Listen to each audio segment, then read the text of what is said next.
Hello friends, welcome to Infinity academy.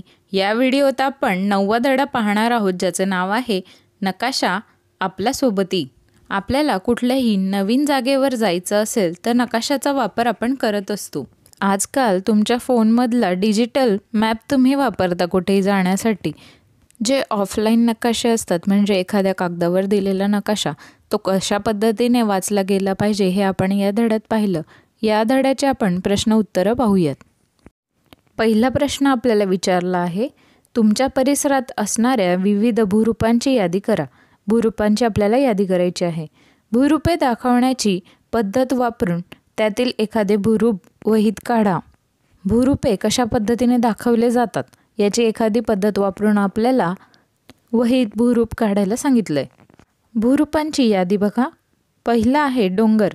आता डोंगरांचं नाव तुम्ही लिहू शकता. तुमच्या आजूबाजूला जे डोंगर असतील त्यांची नावं लिहू शकतात. अंबागड, गायकुरी. नंतर टेकड्या. टेकड्यांचे सुद्धा तुम्ही नावं लिहू शकतात, जे तुमच्या आजूबाजूला टेकड्या असतील. टेकड्या, डोंगर काय असतात हे आपण आधीच्या चॅप्टरमध्ये शिकलो आहोत. टेकड्यांची नावं आहेत गायमुख, चांदपूर, पवनी, भीमसेन. आता तुमच्या एरियात असलेल्या टेकड्यांची नावं तुम्ही इथे लिहू शकतात.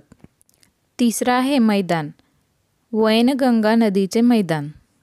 तुम्ही तुमच्या आजूबाजूला असणारे मैदानी प्रदेशाचं नाव लिहू शकतात.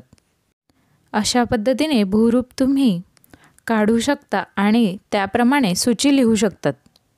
जास्त उंचीचा भाग तुम्ही डार्क कलरने दाखवा आणि मध्यम उंचीचा भाग थोडा लाईट कलर.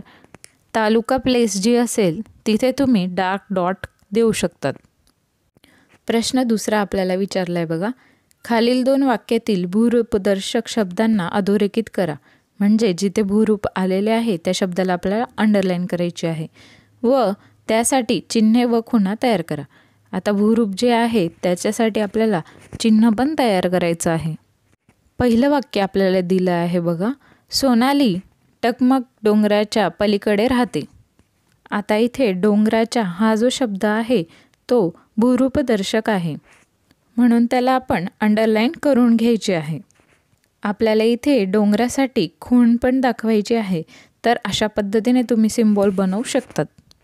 पुढचं वाक्य आपल्याला दिलं आहे. निमेष घारापुरी बेटावर सहलीला गेला आहे. इथे बेटावर हा शब्द भूरूपदर्शक आहे, त्यामुळे आपण त्याला अंडरलाईन करायची आहे. बेटाला आपण खूण अशा पद्धतीने दाखवू शकतो. पुढचा तिसरा प्रश्न आपल्याला विचारला आहे. खालील घटकांसाठी चिन्हे व खुणा तयार करा. ज्याप्रमाणे आपण डोंगर आणि बेट यासाठी खूण दाखवली त्याप्रमाणे आपल्याला खुणा करायच्या आहेत. पहिला आहे घर.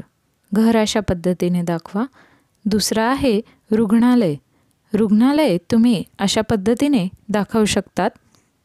पुढे आपल्याला विचारला आहे कारखाना. कारखाना तुम्ही ह्या पद्धतीने दाखवायचा आहे. पुढे आपल्याला बाग विचारली आहे. बाग अशा पद्धतीने दाखवा.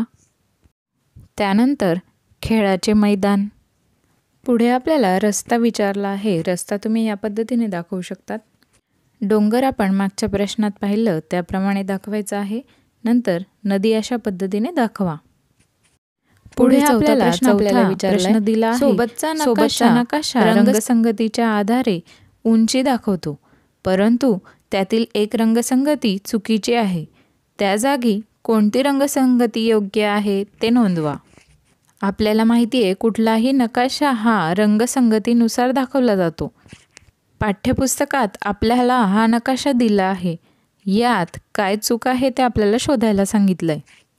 पाठ्यपुस्तकाच्या पान क्रमांक 40वर आपण रंगसंगतीबद्दल माहिती घेतली.